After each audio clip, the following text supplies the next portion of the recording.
When the man who destroyed you walks back into your life on Christmas Eve, you have two choices: run or finally demand the truth. Mira Halden thought she'd buried her past 10 years ago, until Damon Varga, the ex-husband who crushed her heart with calculated cruelty, steps into a candlelit winter service like a ghost with unfinished business. He doesn't come with apologies. He comes with secrets that could shatter everything she's rebuilt. And when she reveals the daughter he never knew existed, the stakes become impossible to ignore. Follow this story to the end, hit that like button, and comment your city so I can see how far this story reaches. The first snowfall of December always felt like forgiveness to Mira Halden, soft, quiet, erasing the hard edges of the world. She stood at her classroom window, watching fat flakes drift past the glass while 23 second graders shrieked their way through the final minutes before winter break. Tomorrow was Christmas Eve. Tomorrow she could breathe. "Miss Halden, can we sing Jingle Bells one more time?" Sophie Turner bounced on her toes, gap-toothed grin splitting her face. Mira smiled, the kind that came easier these days. "Pack up first, then we'll sing it on our way to the buses." The chaos of small bodies grabbing backpacks and art projects filled the room with beautiful, ordinary noise. This was her life now. Steady, predictable, safe. She taught music to elementary students in a town small enough that everyone knew her name, but kind enough not to ask too many questions about the years before she'd arrived. She had a daughter, a modest apartment above the bakery on Main Street, and a routine that kept the past exactly where it belonged, locked away. By 4 o'clock, the school had emptied. Mira locked her classroom, pulled her coat tight against the cold, and walked the 3 blocks to Lena's after-school program. Her daughter sat cross-legged on the floor, organizing a collection of rocks by size, with the serious focus of a tiny scientist. "Ready, Bug?" Mira asked. Lena looked up, dark eyes bright. "Can we get hot chocolate?" It's practically a law on the day before Christmas Eve. They walked hand in hand down Main Street, past windows strung with lights and wreaths tied with red velvet bows. The town dressed itself up like a greeting card every December, and Mira had learned to let herself enjoy it without waiting for the other shoe to drop. Lena chattered about her friend's new kitten, about the rock she'd found that might be quartz, about whether reindeer could actually fly, or if it was just a really good story. "I think it's magic," Mira said, pushing open the door to the cafe. The good kind. They ordered their drinks and claimed a corner table. Lena pulled out a library book about geology, and Mira watched her daughter's face, so focused, so fearless, and felt the familiar ache of gratitude mixed with grief. Lena had her father's eyes. Dark, intense, impossible to lie to. But she had Mira's stubbornness, her practicality, her refusal to accept things just because someone said so. She had no idea her father existed. Mira had told herself it was protection. Damon Varga had made it brutally clear he wanted nothing to do with her. The divorce papers had arrived 6 weeks after their wedding, delivered by a lawyer who'd looked at her with something close to pity. No explanation, no conversation, just a cold legal dissolution and a check large enough to feel like an insult. She'd been 23, pregnant, and shattered. So she'd taken the money, left the city, and built a life where Damon Varga was just a name that didn't matter anymore. Lena knew her father wasn't in the picture. She'd asked questions when she was younger. Why didn't she have a dad like other kids? And Mira had answered honestly. Sometimes people aren't ready to be parents, and that's not the child's fault. Lena had accepted it with the same pragmatism she applied to everything else. But lately, the questions had shifted. Lena was 9 now, old enough to notice gaps, to wonder about genetics and medical history, and whether she had grandparents somewhere. Mira had promised to tell her more when she was ready. She just hadn't expected ready to arrive so soon. "Mom?" Lena looked up from her book. "Are we going to the concert tonight?" Mira blinked. "What concert?" "The one at the music hall. There's a poster by the library. It said Christmas Eve, Eve." Lena grinned at the phrase. Free admission. The old stone music hall had been Mira's sanctuary when she first moved to town, a place to sit in the dark and let someone else's music fill the spaces she couldn't. She hadn't been in months. Too busy, too settled, too afraid, maybe, of what it might stir up. "We could go," she said slowly. "If you want." "I want." Lena's certainty was absolute. So that evening, after dinner and a battle over whether Lena needed to wear the itchy holiday sweater her grandmother had sent, they walked through fresh snow to the music hall. The building stood at the edge of town, all weathered stone and tall windows, lit from within like a lantern. People streamed through the doors, shaking snow from their coats, voices hushed in that particular way crowds get before music begins. Inside, the hall smelled like old wood and candle wax. Rows of chairs faced a small stage where a string quartet was setting up. Mira guided Lena to seats near the back, close enough to hear, far enough to slip out if Lena got restless. The lights dimmed. The first violinist lifted her bow, and then the doors opened. Cold air rushed in, sharp and sudden. Heads turned. Mira glanced back, irritated at the disruption, and her heart stopped. Damon Vargas stood in the doorway. 10 years had carved him into someone harder, leaner. His dark hair was shorter, threaded with silver at the temples. A scar cut through his left eyebrow, pale against tanned skin.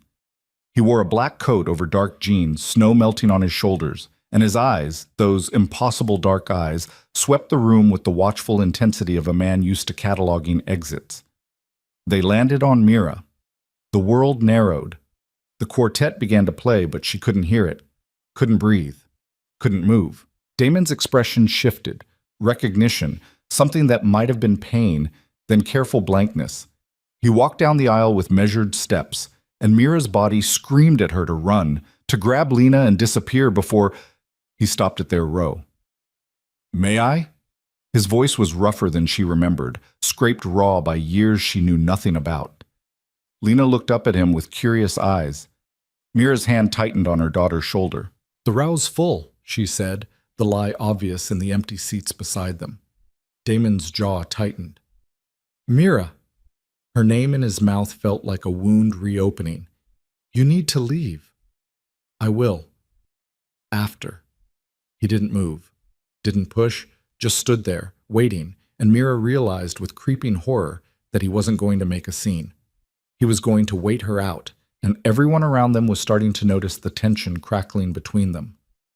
"Fine." She bit the word off. "Sit." He took the seat on her other side, leaving space between them. Lena had already lost interest, her attention back on the musicians. The quartet played Vivaldi, then Bach, pieces that had once meant something to Mira, and now just felt like torture because Damon Varga was sitting 3 feet away, and she couldn't think, couldn't plan, couldn't do anything but survive each measure until the music finally, mercifully ended. Applause filled the hall. People stood, gathering coats and children. Mira grabbed Lena's hand. "We're leaving." "But Mom." "Now." She pushed into the aisle, pulling Lena with her. Damon followed. She knew he would. She made it to the doors, out into the snow and the cold shock of night air, before his hand caught her elbow.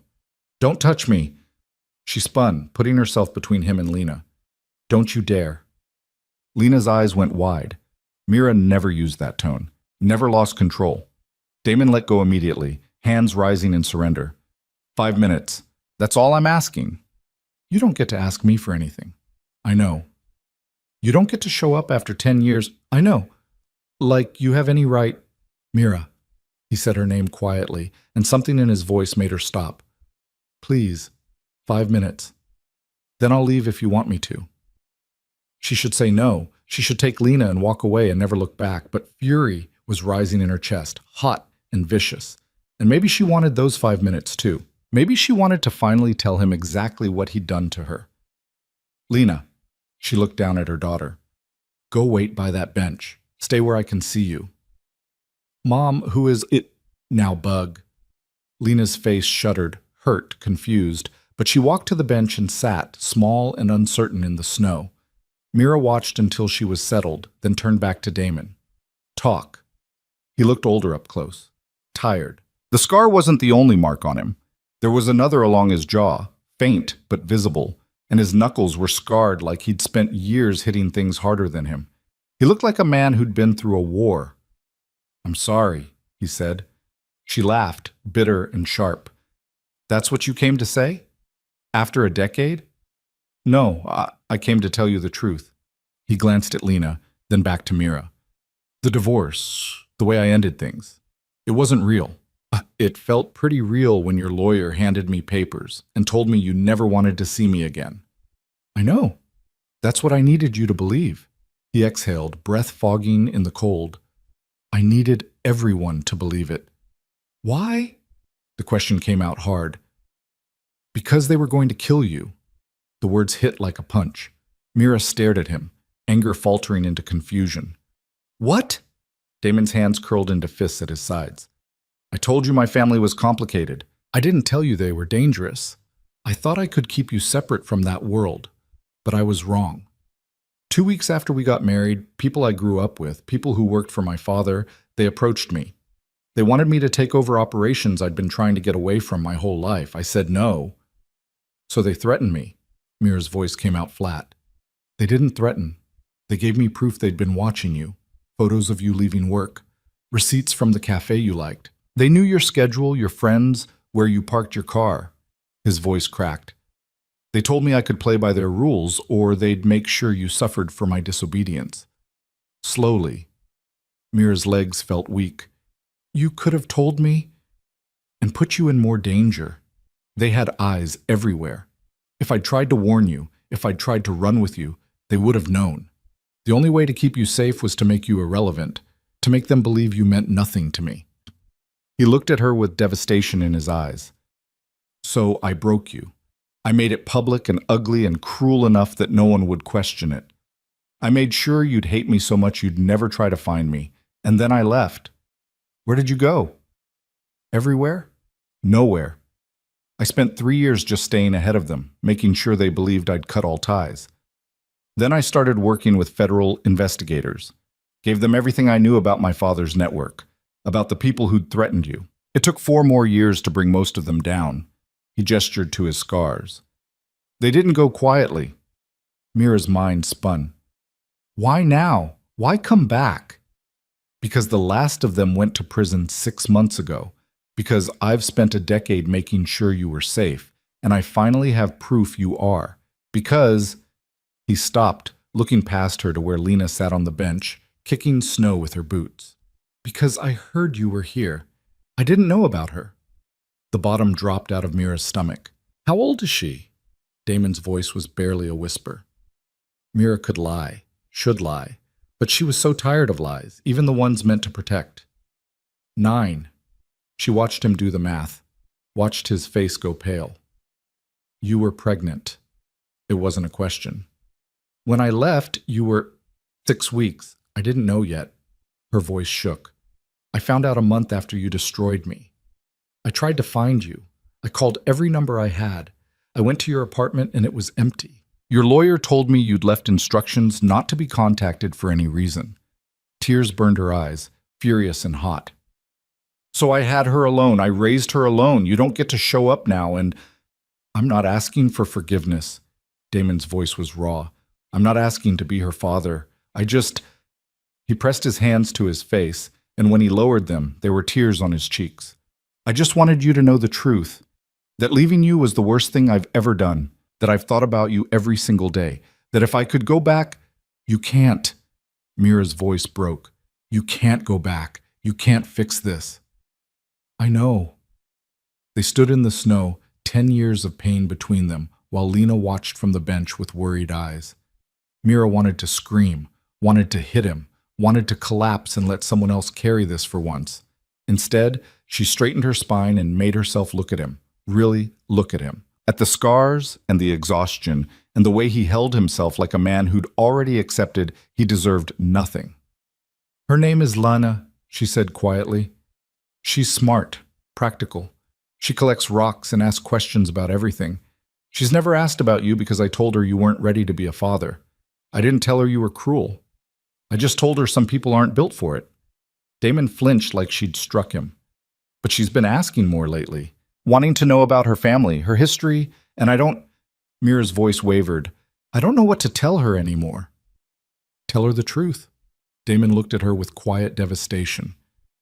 That I was a coward who chose the wrong way to keep her safe, that I don't deserve to know her, but that if she ever wanted to meet me, I would spend the rest of my life proving I've changed. Have you? The question came out sharp. Changed? I don't know. I'm trying. He pulled something from his pocket, a business card. I bought a building on Oak Street. I'm opening a bookshop, somewhere quiet, clean. The opposite of everything I grew up in. He held out the card. If you ever want to talk, if she ever wants to, I'll be there. Mira took the card, her fingers numb. And if we don't? Then I'll stay away. I promise. He stepped back, snow crunching under his boots. I'm sorry, Mira, for all of it. He turned to walk away, and Mira should have let him go. Should have taken Lena home and locked the door and pretended this night had never happened. But something in her cracked, the part that had carried this alone for so long, and words tumbled out before she could stop them. She plays piano. Damon stopped. She's been taking lessons for 2 years. She's good, really good. Mira's voice shook. She has your eyes, your focus, the way you used to look at things like you could see through them. A sob caught in her throat. She deserved to know you. Damon turned back and the look on his face was pure anguish. Can I meet her? Not now. Whenever you think it's right. If you think it's right.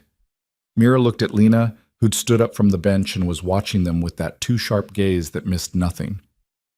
I need to think about it. Of course. And if I say yes, there are rules. You don't get to walk back into her life and break her heart. You don't get to make promises you can't keep. You don't get to be anything less than honest. I won't be. I mean it, Damon. She's everything to me. If you hurt her, I won't.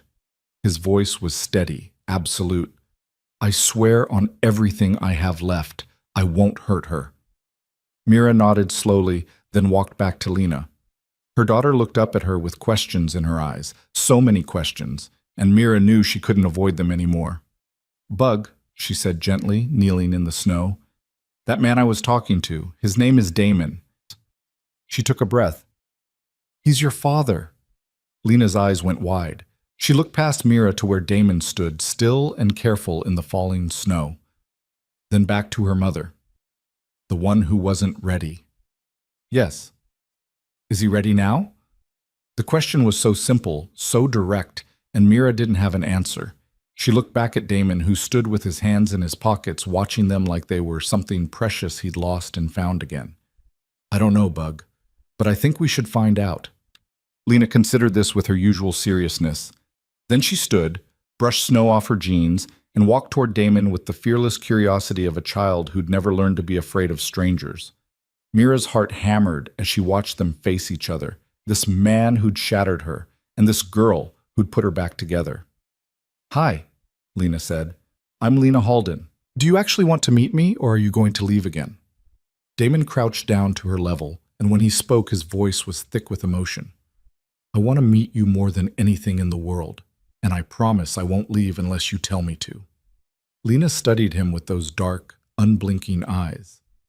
You have a scar. How did you get it? I made some bad choices and had to fix them. It took a long time. Did you fix them? Most of them. I'm still working on the rest. Lena nodded slowly. Mom says people make mistakes. She says what matters is if you try to be better. Your mom is right. She usually is. Lena glanced back at Mira, then at Damon. I have questions. A lot of questions.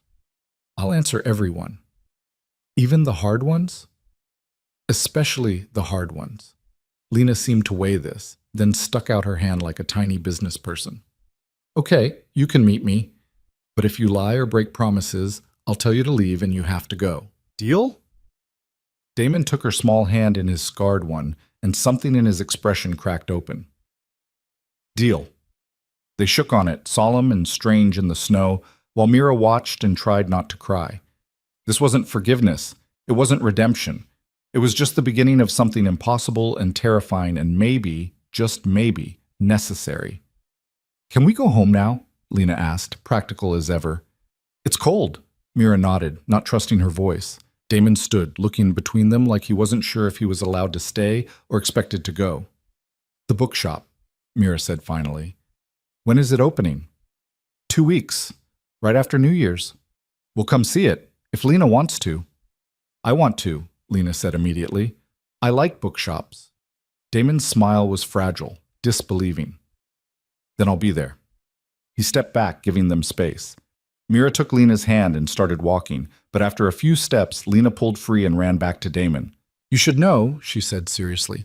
"I collect rocks. If you want to talk to me, you should learn about geology." Then she ran back to Mira, leaving Damon standing in the snow with wonder on his face. They walked home through the quiet streets, snow falling soft and steady. Lena was uncharacteristically quiet, processing. Mira didn't push. When they reached their apartment, Lena went straight to her room, and Mira stood in the kitchen, shaking. The business cards sat on the counter. Varga and Company Books. Opening January 2025. 10 years ago, Damon Varga had destroyed her. Tonight, he'd asked for a chance to build something new. And somehow, impossibly, Mira had said yes. She didn't know if it was forgiveness or foolishness, didn't know if he'd really changed or if this would shatter them all over again. But she knew one thing with absolute certainty. Lena deserved the truth. Deserved the chance to know her father if he was willing to show up and do the work. And if he broke his promises, Mira would make sure he understood exactly what he'd lost. She picked up the card, traced the embossed letters with her thumb, and whispered into the empty kitchen, "Don't make me regret this." Outside, the snow kept falling, and somewhere across town, Damon Varga stood in an empty storefront surrounded by boxes of books, crying for the daughter he'd just met and the woman he'd never stopped loving. The next morning was Christmas Eve. Mira woke to find Lena already dressed, sitting at the kitchen table with a notebook open in front of her. "What are you doing, Bug?" "Making a list of questions for Damon." Lena looked up, pencil poised. "Mom, did he really not know about me?" Mira poured coffee, choosing her words carefully.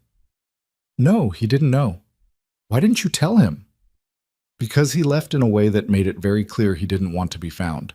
I tried, but I couldn't reach him. So I made the choice to raise you on my own."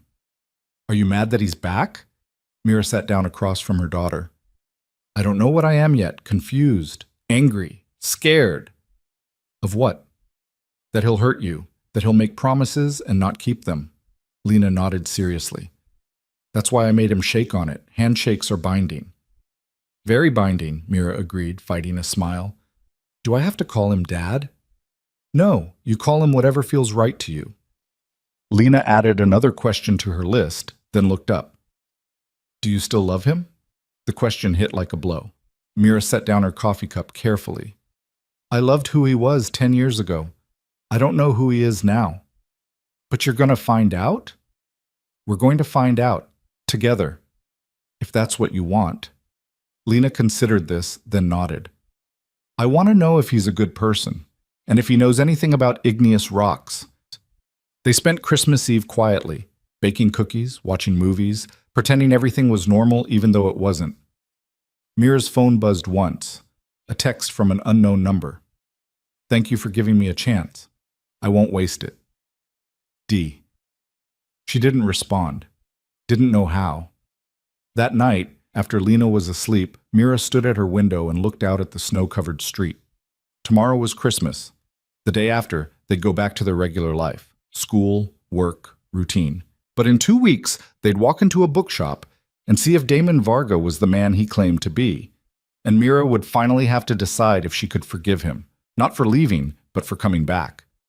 The snow fell, the town slept, and somewhere in the dark, a man who'd spent 10 years running was finally standing still. The morning after Christmas, Mira woke to sunlight streaming through her bedroom window and the sound of Lena's voice drifting from the kitchen. For a moment, she let herself believe everything was normal, that yesterday had been just another quiet holiday, that Damon Varga was still a ghost she'd successfully buried. Then she heard what Lena was saying. "No, igneous rocks form from cooled magma. Metamorphic rocks are different. They change under heat and pressure." Mira sat up, heart pounding. She pulled on her robe and walked into the kitchen to find Lena sitting at the table with her phone propped against the sugar bowl, video call active. On the screen, Damon sat in what looked like an unfinished room, surrounded by boxes and bare walls. "Mom!" Lena looked up, excited. "Damon called to say Merry Christmas, and I'm teaching him about rocks." Mira's mouth went dry. She moved closer, and Damon's face came into focus on the small screen. He looked tired, but his expression softened when he saw her. "I'm sorry. he said immediately. I should have asked before calling. I just wanted to. I wasn't trying to overstep. It's fine. The words came out stiff. Lena, why don't you let me talk to Damon for a minute? Lena's face fell, but she handed over the phone and retreated to her room with exaggerated stomping that said exactly what she thought of being dismissed. Mira waited until she heard the bedroom door close, then looked at the screen. I meant what I said. There are rules. I know, I should have texted first. Damon ran a hand through his hair. I'm learning as I go here. I don't know how to do this. Neither do I. Mira sat down, wrapping her hands around the phone. But calling her directly without asking me first, that's not okay. You're right. I'm sorry. He paused. Can I ask what the rules are, so I don't keep screwing up? Mira hadn't slept much the night before, but she'd made lists, boundaries, safety measures, things that would protect Lena if this went wrong. You don't call or text her without clearing it with me first. You don't make plans with her that I haven't approved. You don't buy her things to make up for lost time. She doesn't need guilt gifts. She needs consistency. And you don't lie to her, ever, even if the truth is hard. Damon nodded slowly. Okay. Anything else? Yes. You tell me what you're doing now, not the sanitized version, the real one, because if you're still involved in anything dangerous, this ends before it starts. His jaw tightened. I'm opening a bookshop. That's it. No side businesses, no connections to my old life. I've been clean for 6 years. What does clean mean? It means the last time I touched anything illegal was when I was working with federal investigators to take down the network my father built. Since then, I've been rebuilding. I bought the building on Oak Street with money I earned legitimately. I've been doing construction work, security consulting for companies that need to vet their systems. Nothing glamorous, nothing dangerous. Mira studied his face, looking for the tells she'd learned to read when they were married. The way his left eye twitched when he was hiding something. The way his voice went flat when he was lying. She saw exhaustion and anxiety and desperate honesty, but no deception. Show me, she said. Show you what? The bookshop, right now. Walk me through it. Damon stood without hesitation, and the camera swung as he moved through the space. Bare wooden floors, exposed brick walls, tall windows that let in winter light. Boxes everywhere, labeled in neat handwriting. Fiction. A to C, poetry, children's, history. A ladder leaned against empty shelves. Paint cans sat in one corner next to drop cloths. It was a textile warehouse in the 20s, Damon said, his voice slightly muffled as he walked. Sat empty for 15 years. I got it for a fraction of what it's worth because no one wanted to do the renovation work. He turned the camera to show a partially constructed reading nook, built-in shelves taking shape along the walls. I'm doing most of the work myself. It keeps me busy. When did you buy it? 8 months ago. Before I knew you were here. Before I knew about Lena. He paused. I chose this town because it was small and quiet and far enough from everything I used to be. I didn't know you'd made the same choice. Mira's throat tightened. That's a hell of a coincidence. Yeah, his voice was rough. It is. He showed her the rest, the small office in back, the bathroom he was still tiling, the kitchen area where he planned to serve coffee. It looked like exactly what he'd said, a man trying to build something clean and simple from scratch. Can I ask you something? Damon turned the camera back to his face. Why did you choose this town? Because no one here knew me. Because I could start over without people asking questions about where my husband went, or why I was raising a baby alone. She met his eyes through the screen. Because it was far enough from the city that I felt safe. From me? From everything. She paused. I needed to disappear too. They sat in silence for a moment, connected by pixels and distance and 10 years of damage. The bookshop opens January 7th, Damon said finally. You said you'd come see it. Does that still stand? Mira thought about Lena's list of questions, about the careful hope in her daughter's eyes when she'd shaken Damon's hand in the snow. Yes, but we're setting ground rules first. You, me, and Lena, together. She gets a say in how this goes. When? Tonight, 6 o'clock. There's a diner on Main Street across from the bakery. Meet us there. Damon's expression shifted. Relief, anxiety, gratitude all at once. I'll be there. And Damon, don't call Lena again without asking me first. I won't. I promise. She ended the call and sat staring at the blank screen. From her bedroom, she heard Lena's door crack open. Is he in trouble? Her daughter asked, hovering in the hallway. No, Bug, but there are rules about talking to you, and he needs to follow them. Lena came into the kitchen and climbed into the chair across from Mira. Are you scared of him? The question caught Mira off guard. No, not scared, just careful. Because he left?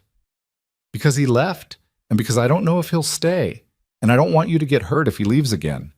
Lena picked at a loose thread on her pajama sleeve. He said he wouldn't leave unless I told him to. I know, but people say a lot of things. Do you think he's lying? Mira wanted to say yes, wanted to protect her daughter from the possibility of disappointment. But Lena was staring at her with those two perceptive eyes, and Mira had promised herself she'd never lie to this child. I don't know yet. That's what we're going to find out. That evening, Mira and Lena walked to the diner through slush-covered streets. Holiday lights still glowed in shop windows, but the frantic energy of Christmas had faded into the quiet lull between celebrations. The diner was warm and bright, chrome and red vinyl booze, the smell of coffee and frying onions. Damon was already there, sitting in a corner booth with his back to the wall, old habits Mira realized from a life spent watching exits. He stood when he saw them, uncertain and formal in dark jeans and a gray sweater that made his eyes look even darker. Hi, Lena said, sliding into the booth across from him. I brought my questions. She pulled out the notebook, now filled with 3 pages of careful handwriting. Damon looked at it, then at Mira, something close to panic crossing his face. It's okay, Mira said, sitting beside Lena. She warned you. A waitress appeared, and they ordered hot chocolate for Lena, coffee for the adults, a basket of fries to share. When she left, Lena opened her notebook and fixed Damon with a serious stare. First question. Why did you leave my mom? Mira's chest tightened. She'd expected Lena to start with easier questions, favorite colors, hobbies, safe territory, but her daughter had never been one to waste time. Damon didn't look away from Lena's gaze. I left because bad people were threatening to hurt her, and I thought the only way to keep her safe was to make them believe she didn't matter to me. I was wrong. I should have found another way. What bad people? People who worked for my father. People who did illegal things and wanted me to help them keep doing those things. Like what things? Mira started to interrupt. This was too much for a 9-year-old, but Damon shook his head slightly. They hurt people who didn't pay them money. They sold things that weren't theirs to sell. They made people afraid so they could stay in power. He paused. My father built that world, and when he died, they wanted me to run it. I said no. So they went after your mother. Lena absorbed this, pencil poised over her notebook. Did you go to jail? No. I helped the police catch the people who were doing bad things. That's why it took so long. I had to make sure they all went to jail so your mother would be safe. Are they still in jail? Yes, the last one was sentenced 6 months ago. Good. Lena made a note. Second question. Do you have other kids? No, you're my only child. Do you want other kids? Damon's voice went soft. I want to be a father to you if you'll let me. That's all I want. Lena studied him, then flipped to the next page. Third question. What's your favorite book? The shift was so abrupt that Damon blinked. Mira almost smiled. This was pure Lena, testing in unexpected ways. East of Eden, Damon said after a moment. By John Steinbeck. What's it about? Brothers who make different choices. Good and evil and whether people can change. Can they? I hope so. The waitress returned with their order and Lena took a long sip of hot chocolate, leaving a foam mustache on her upper lip. Damon's expression softened watching her, and Mira felt something crack in her chest, anger and grief, and the terrible recognition that this man was looking at their daughter with the same wonder she'd felt the first time she'd held Lena in her arms. Fourth question, Lena continued, wiping her mouth. What kind of music do you like? I don't listen to much music anymore. I used to like jazz. Miles Davis, John Coltrane. Mom teaches music. She plays piano. I know, I remember. Damon's eyes flicked to Mira. She played Chopin when we first met, Nocturne in E-flat major. Mira's breath caught. She'd forgotten he remembered that. Forgotten that version of herself who'd played for him in her tiny apartment, windows open to summer heat, his hands on her waist as she stumbled through the measures. Do you play anything? Lena asked. No, I never learned. You should. Mom says music makes you understand feelings better. Your mom is probably right about that. They worked through more questions. His favorite food, whether he liked dogs or cats, if he believed in aliens. Safe questions that let Lena map the stranger across from her, turning him into something knowable. Damon answered each one with careful honesty, never deflecting, never making himself sound better than he was. Finally, Lena reached the last page and looked up. I have one more question, but it's for both of you. Mira tensed. Okay. Are you going to get married again? The question landed like a bomb. Damon froze, coffee cup halfway to his mouth. Mira felt heat flood her face. No, she said quickly. Bug, this isn't about that. This is about you and Damon getting to know each other. But you were married before. A long time ago. Things are different now. Lena looked between them, clearly unsatisfied with the answer. Do you still love each other? Lena, it's okay. Damon set down his cup. It's a fair question. He looked at Lena directly. I never stopped loving your mother, but love isn't always enough. Sometimes you hurt people so badly that love doesn't fix it. I hurt her. And even if she could forgive me, which she doesn't have to, that doesn't mean we'd get back together. Lena turned to Mira. Do you still love him? Mira's throat was tight. I loved who he was 10 years ago. I don't know who he is now. So you need to find out? Yes. Okay. Lena closed her notebook with finality. Then here are my rules. You both have to be honest with me. You don't fight in front of me. If you decide you can't be friends, you tell me, so I'm not surprised. And Damon has to prove he's staying before I decide if I want to call him Dad. Mira stared at her daughter, torn between pride and heartbreak at how grown up she sounded. Damon's voice was rough when he spoke. Those are good rules. I agree to all of them. Me too, Mira said softly. Good. Lena picked up a French fry. Can we go see the bookshop now? Mira blinked. Now? You said we'd go, and it's right down the street. Lena looked at Damon. Is that okay? Yes. If your mom says it's okay. Mira wanted to say no. Wanted to slow this down, maintain control, keep safe boundaries between her daughter and this man who'd shattered her life. But Lena was looking at her with pleading eyes, and Mira was so tired of being the one who decided everything alone. Okay, but just for a little while. They paid the check and walked through the cold evening air to Oak Street. The building stood 3 stories tall, its stone facade softened by warm light spilling from the large front windows. Damon unlocked the door and ushered them inside, flipping switches that brought the space to life. Lena gasped. It's so big! 1,500 square feet on this floor, office and storage upstairs. Damon watched Lena wander between the boxes, running her hands along the empty shelves. It'll look better when it's finished. I think it looks good now, Lena said. She stopped in front of a section marked children's books and looked back at him. Will you have books about rocks? I'll have whatever books you think I should have. Her face lit up. Really? Really? You can help me pick them out if you want. Mira watched them, this impossible scene, her daughter and the man who'd walked away talking about geology books in an unfinished shop like they were building something together. She felt unmoored, caught between the past and whatever this was becoming. Mom, look! Lena had found the reading nook, the built-in shelves almost complete, a window seat cushioned with fabric that looked handmade. Can I sit here? Sure, Bug. Lena climbed into the nook and curled up, small against the tall windows. Through the glass, Main Street glowed with lights, peaceful and safe. Damon stood a few feet away, hands in his pockets, watching Lena with an expression that made Mira's chest ache. You built this yourself? She asked quietly. Most of it. I hired help for the electrical and plumbing, but the shelves, the nook, the refinished floors, that was me. Why a bookshop? Because books were the only thing that made sense when I was a kid. When everything else was violent and unpredictable, I could disappear into stories. I thought maybe I could give other people that same escape. Mira looked around the space, at the careful construction, the thoughtful layout, the way everything was designed to feel welcoming and safe. It's good. What you're building here. Thank you. They stood in awkward silence until Lena called out from the window seat.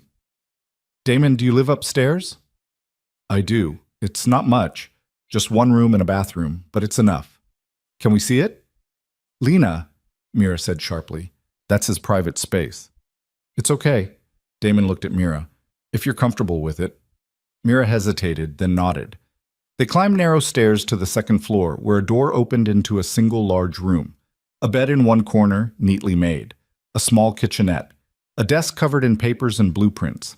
Boxes still unpacked against the walls. What struck Mira most was how empty it felt. Not physically, but emotionally. No photographs. No personal touches. Just functional furniture and the bare minimum needed to exist. Lena wandered to the desk and picked up a book sitting there. You're reading about rocks? Damon's ears went slightly red.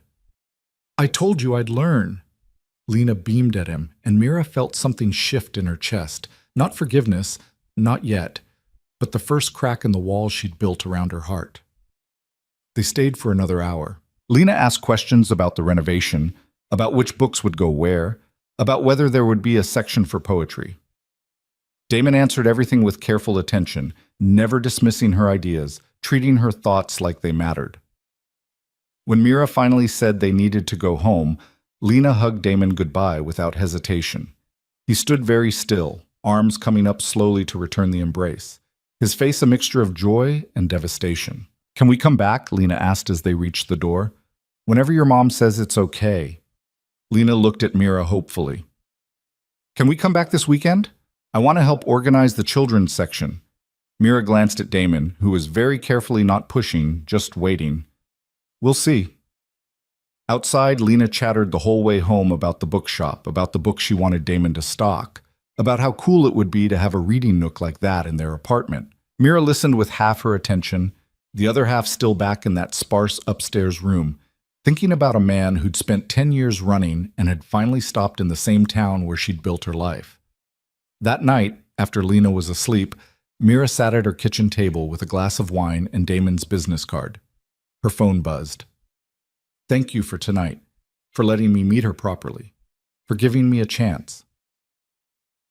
D.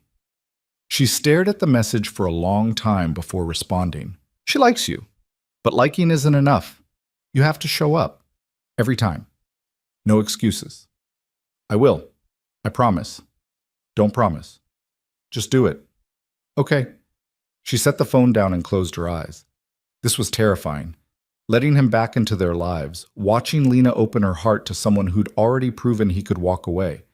But the alternative, keeping Lena from knowing her father out of fear, felt like its own kind of damage. The weekend came. Saturday morning, Lena woke up early and announced she wanted to go to the bookshop.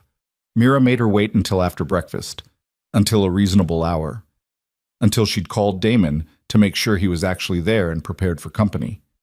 We'll be there in 20 minutes, she said when he answered. I'll be ready. He was waiting by the door when they arrived, and Mira noticed he'd cleaned up, freshly showered, newer clothes, an attempt at making himself presentable. Lena ran past him to the children's section and started pulling books from boxes, organizing them by category with intense focus. She's always like this? Damon asked, watching her work. Always. When she's interested in something, she commits completely. She gets that from you. Mira shot him a look. You don't know what I'm like anymore. No, but I remember. You learned music the same way, all in, no half measures. That was a long time ago. Doesn't mean it's not still true. Mira didn't have an answer for that, so she walked over to help Lena sort books. They worked together, the three of them, falling into an easy rhythm. Damon took Lena's direction without question, moving books where she wanted them, asking her opinion on placement, treating her like a partner in the work.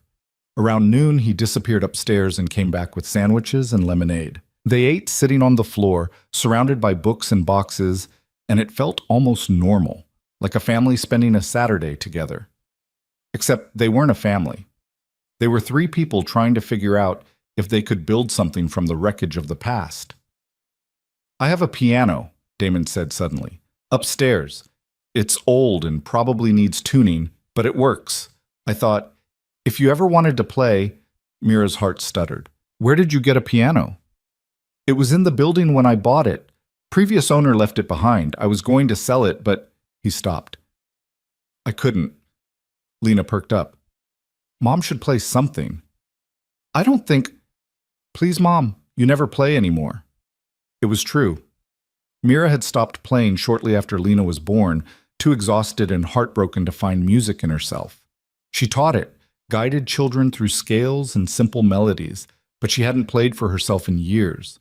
I'm out of practice. I don't care, Lena said. I want to hear you. Mira looked at Damon, who said nothing, just waited. And maybe it was the wine from last night still loosening her defenses, or maybe it was the way Lena was looking at her with such hope, but she found herself nodding. Okay, just one piece. They went upstairs. The piano sat in the corner of Damon's sparse room, an old upright with yellowed keys and chipped finish. Mira sat on the bench, hands hovering over the keyboard, and felt the past 10 years pressing down on her shoulders. She started with Chopin, not the nocturne Damon had remembered, but something darker, more complex. Ballade No. 1 in G minor. Her fingers found the notes, rusty at first, then more certain. The music filled the room, angry and beautiful and full of everything she hadn't let herself feel. Lena sat on the floor, entranced. Damon stood by the window, very still. Mira played through the cascading runs, the furious passages, the moments of fragile beauty between storms. When she finished, her hands were shaking. That was amazing, Lena breathed. Mira stood abruptly. We should go. It's getting late. But Mom, Lena, now. Her daughter recognized the tone and didn't argue. They gathered their things and headed for the door. Damon followed them down. Thank you for coming, he said quietly. For helping with the books. For playing. Mira nodded, not trusting her voice. As they stepped outside, Damon caught her elbow gently.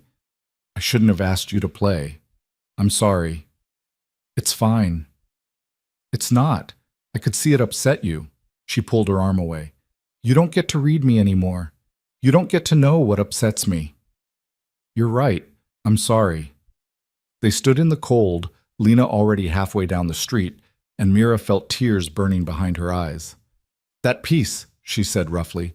I learned it after you left. I played it when I was so angry I couldn't breathe. When I was pregnant and scared and completely alone. And I haven't touched it since Lena was born because it reminds me of the worst time of my life. Damon's face went pale. I'm sorry. I didn't know. I never would have. You didn't know a lot of things. And that's the problem. She wiped her eyes roughly. You can't just show up and expect everything to be okay. You can't ask me to play music or remember who we were or pretend like the last 10 years didn't happen. I'm not pretending. I know what I did. I know what I took from you. Do you? Because I don't think you understand what it was like, being pregnant and alone, having strangers ask where my husband was and having to lie because the truth was too humiliating, raising a child who asked about her father and having to tell her he didn't want us. I'm so sorry. Sorry doesn't fix it, Damon. Sorry doesn't give me back the years I spent thinking I wasn't enough, that I'd done something wrong, that I was so easy to throw away. Her voice cracked. Sorry doesn't change the fact that you broke me. He looked at her with devastation in his eyes. I know, and I would give anything to undo it, but I can't. All I can do is try to be better now, try to show you and Lena that I've changed. Then prove it. Stop asking me to remember the past. Stop trying to rebuild what we had. Focus on being a father to Lena. That's all I need from you. Okay? His voice was barely a whisper. Okay. Mira turned and walked away, leaving him standing in the snow. Lena was waiting at the corner, worry creasing her small face. Are you okay, Mom? Yeah, Bug. I'm okay. But she wasn't. That night, alone in her room while Lena slept, Mira cried for the first time in years.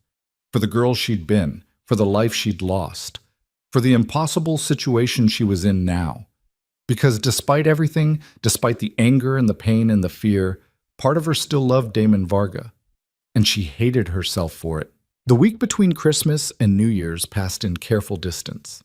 Mira threw herself into preparing lesson plans for the spring semester, organizing her classroom, anything to avoid thinking about Damon or the way her hands had trembled on those piano keys. Lena asked twice if they could visit the bookshop again, and both times Mira found excuses: too busy, too cold, maybe next week. On the third day, Lena stopped asking and started watching her mother with quiet, knowing eyes that made Mira feel transparent. New Year's Eve arrived gray and heavy with the threat of snow. Mira had planned to spend it quietly at home, just her and Lena and sparkling cider at midnight. But when she picked Lena up from her friend Sophie's house that afternoon, Sophie's mother caught her at the door. "We're having a little gathering tonight," Jennifer said, her smile warm and genuine. "Just neighbors, nothing fancy. You should come. Bring Lena." Mira started to decline, but Lena was already nodding enthusiastically beside her. "Please, Mom, Sophie says they're going to have fireworks." So that evening, Mira found herself walking 3 blocks through the cold to a house lit up with strings of white lights and the sounds of laughter. Inside, the party was exactly as promised. Neighbors and their children, platters of food on every surface, music playing softly in the background. Safe. Normal. Everything Mira had built her life around. She was helping Lena fill a plate with appetizers when she heard Jennifer's voice rise above the crowd. "Oh, you made it! Come in, don't be shy." Mira turned, already knowing what she'd see. Damon stood in the doorway, snowflakes melting on his dark coat, holding a bottle of wine and looking like he wanted to disappear. His eyes found hers across the room, and she saw the same trapped panic she felt. Jennifer was already pulling him inside, taking his coat, introducing him to people. "This is Damon Varga. He's opening that beautiful bookshop on Oak Street. Damon, this is everyone." Lena lit up when she saw him. "Damon, you're here!" She ran over and grabbed his hand, pulling him toward the food table. Damon let himself be led, his gaze still on Mira, silently asking if this was okay. She gave him the smallest nod and watched as her daughter proudly introduced him to her friends. "This is Damon. He's my dad." The words hit Mira like a physical blow. Her daughter had never called him that before, had specifically said she wanted him to prove himself first. But now she was saying it casually, naturally, like it was a fact she'd always known. Damon crouched down to Lena's level. "You don't have to call me that if you're not ready." "I know, but I decided I am." Lena looked at him seriously. "You showed up every time you said you would. That counts." Mira watched Damon's face crack open with emotion, watched him blink back tears as he hugged Lena carefully, like she was something precious he didn't quite believe he was allowed to hold. "Thank you," he said, voice rough. "That means everything to me." The party continued around them. Children ran through the house in packs, adults clustered in conversations, the evening settling into comfortable chaos. Mira kept her distance from Damon, circulating through different groups, but she was always aware of where he was, talking to Mr. Chen from the hardware store, helping Jennifer's husband carry more chairs from the garage, sitting on the floor with a group of kids who were showing him their favorite toys. He fit in easier than she'd expected. People liked him. He was quiet, but not withdrawn, helpful without being intrusive. Several times she caught neighbors asking him about the bookshop, and he answered with genuine enthusiasm, his face lighting up when he talked about the reading programs he wanted to start. Around 9, the children started getting restless with anticipation for midnight. Someone suggested charades, and teams were formed amid groaning and laughter. Lena grabbed Mira's hand and Damon's, pulling them both onto the same team. "We're going to win," she declared with absolute confidence. The game was ridiculous and loud and exactly what Mira needed. She found herself laughing for the first time in days as elderly Mrs. Patterson acted out Jurassic Park with dramatic intensity, as Sophie's father tried to mime Romeo and Juliet and ended up looking like he was having a seizure. When it was Damon's turn, he drew a card, read it, and went pale. Mira saw his hesitation before he started moving, stiff, awkward gestures that were clearly meant to be dancing. "Ballet!" someone shouted. He shook his head, continued the awkward movements. "Dancing with the Stars!" "Footloose!" Damon kept going, adding more elaborate gestures, and Mira suddenly understood. She'd seen him move like that once before, in their tiny apartment, when she'd tried to teach him to dance, and he'd been terrible at it, all sharp edges and self-consciousness. "Dirty dancing," she said quietly. Damon stopped, met her eyes, nodded. Their team erupted in cheers, but Mira barely heard them. She was too busy remembering the night he'd referenced, how they'd laughed until they couldn't breathe, how he'd finally given up and just held her close, swaying to music only they could hear. The moment stretched between them, heavy with memory, until Lena tugged on Mira's sleeve. "Mom, it's your turn." Mira drew her card. "The piano." She sat on an invisible bench and mimed playing, and her team guessed it in 10 seconds. Easy, safe. Nothing like the minefield of Damon's turn. The game continued until nearly 11, when Jennifer announced it was time to bundle up for the fireworks. Everyone pulled on coats and hats and filed into the backyard, where someone had set up chairs and blankets. Children claimed the best viewing spots, while adults poured hot cider and coffee from thermoses. Mira found a place near the back, but Lena had other ideas. She positioned herself between Mira and Damon on a blanket, creating a unit whether Mira wanted it or not. The cold seeped through the blanket into Mira's jeans, and she wrapped her arms around herself. Without a word, Damon shrugged off his scarf and held it out to her. "I'm fine," she said. "You're shivering." "I said I'm fine." He withdrew the scarf, and they sat in tense silence while around them, neighbors laughed and talked, counting down the minutes to midnight. Lena leaned against Mira's side, and Mira wrapped an arm around her daughter, grateful for the warmth and the distraction. At 11:55, someone started the countdown. Voices joined in, children shrieking with excitement. Mira closed her eyes and thought about the year that was ending, about Christmas Eve in the music hall, about Damon walking back into her life, about every careful decision she'd made since. 10, 9, 8. She opened her eyes and found Damon watching her. Not the fireworks, not the celebration. Her. 3, 2, 1. Happy New Year. The sky exploded with color. Gold and silver and cascading stars, reflected in the snow and in the faces turned upward. Lena squealed with delight, pointing at each burst. Around them, people hugged and kissed and shouted well wishes. Damon didn't move. Neither did Mira. They just sat there on opposite sides of their daughter, watching light bloom and fade against the winter sky. When the show ended and people started gathering their things, Lena yawned hugely. "Can Damon walk home with us?" she asked.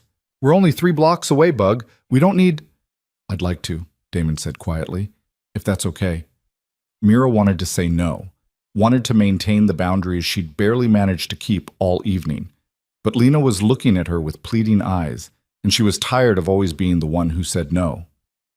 "Fine, but just to our door." They said their goodbyes and walked through quiet streets, most of the town already inside or heading home. Lena held both their hands, swinging between them like a bridge, chattering about the fireworks and the party, and how Mrs. Patterson was definitely the best at charades. At their building, Lena hugged Damon goodnight and ran upstairs, leaving Mira and Damon standing in the cold. "Thank you for letting me walk you back," he said. "Lena wanted you to." "Still, thank you." He paused. "She called me Dad tonight." "I heard. I wasn't expecting it. I thought it would take longer for her to trust me. Kids are more forgiving than adults." Mira's voice came out harder than she intended. "They haven't learned yet that people leave." Damon flinched. "I'm not going to leave. I know you don't believe that, but it's true. You can't promise that. No one can." "I can promise I'll try. That I'll show up every day and do the work." Mira looked at him, really looked at him, and saw exhaustion in the lines around his eyes, determination in the set of his jaw. He looked like a man fighting a battle he knew he might lose. "The bookshop opens next week," she said, "January 7th, 10 a.m. Lena will want to be there." "And you?" Mira's throat tightened. "I don't know." "Okay, that's okay." He stepped back, giving her space. "Happy New Year, Mira." "Happy New Year." She watched him walk away, hands in his pockets, shoulders hunched against the cold. Then she went upstairs to find Lena already in her pajamas, bouncing with residual energy.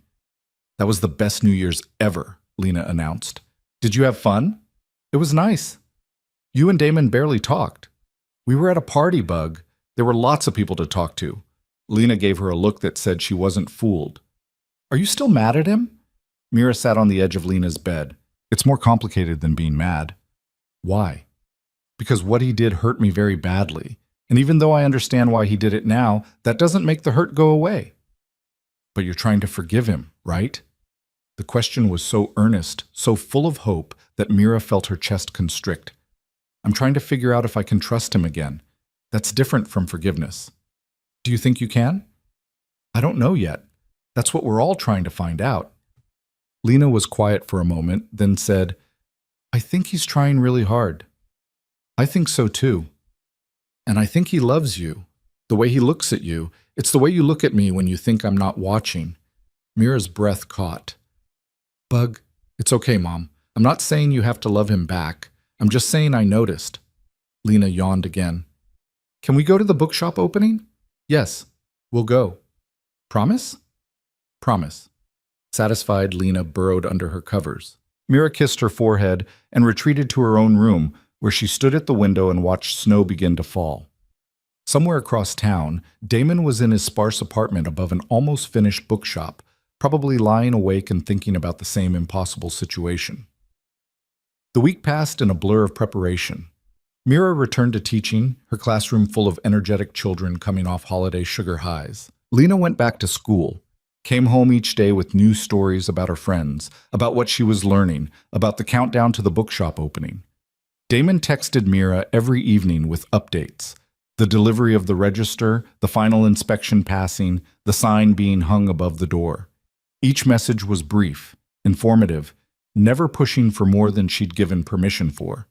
She responded with single words of acknowledgement, maintaining the careful distance she needed. On January 6th, the day before the opening, Lena came home from school with an announcement. I want to make something for Damon. For good luck. Like what?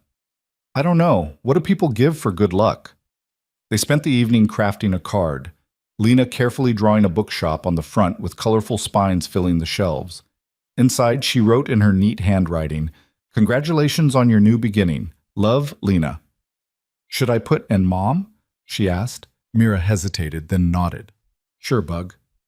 That night, after Lena was asleep, Mira's phone buzzed. Tomorrow's the day. I know you promised Lena you'd come, but I want you to know. If it's too hard, if you need space, I understand. I don't want you to feel obligated. D. She stared at the message for a long time before responding. We'll be there. Lena made you something. She didn't have to do that. She wanted to. Thank you for letting her be part of this. Mira didn't respond to that. She turned off her phone and tried to sleep, but her mind kept circling back to tomorrow, to walking into that bookshop and seeing what Damon had built, to watching her daughter celebrate a father she was still learning to know. Morning came cold and bright. Lena was up before her alarm, already dressed and vibrating with excitement. Can we go early? I want to see it before everyone else gets there. The opening is at 10, Bug. That's when we'll go. But Mom, Lena, 10 o'clock. Her daughter pouted, but didn't argue further. They had breakfast, bundled up against the cold, and walked to Oak Street at exactly 9:55. Even from a block away, Mira could see the changes. The building looked alive now, lights glowing behind clean windows, the sign above the door reading Varga and Company Books in elegant gold letters. A small crowd had already gathered outside. Neighbors, curious townspeople, the local reporter with her camera. Jennifer from the New Year's party waved when she saw them. At precisely 10 o'clock, the door opened. Damon stepped out wearing dark slacks and a gray sweater, nervous energy radiating off him.